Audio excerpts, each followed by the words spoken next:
Minister Uttam Kumar Reddy గారికి phone చేసిన ఆయన ఫోన్ కాంటాక్ట్ చేయమని చెప్పిన బహుశా చేస్తారేమో తెలియదు.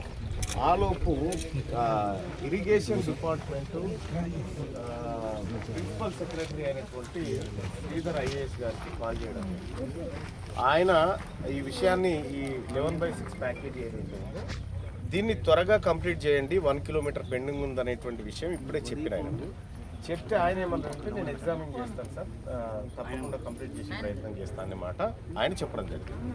సో నన్ను ఇక్కడికి ఆహ్వానించినటువంటి రైతులందరికీ కూడా ధన్యవాదాలు తెలియజేసుకుంటూనే మీరు ఆందోళన పడాల్సినటువంటి పని లేదు. ఎందుకు అనంటే నాకు తెలుసు, నేను కూడా ఒక రైతు బిడ్డనే. పంట పండకపోతే నీళ్లు లేకపోతే ఏమీ ఉండదు భూమి మీద, పశుగ్రాసం కూడా ఏమీ ఉండదు.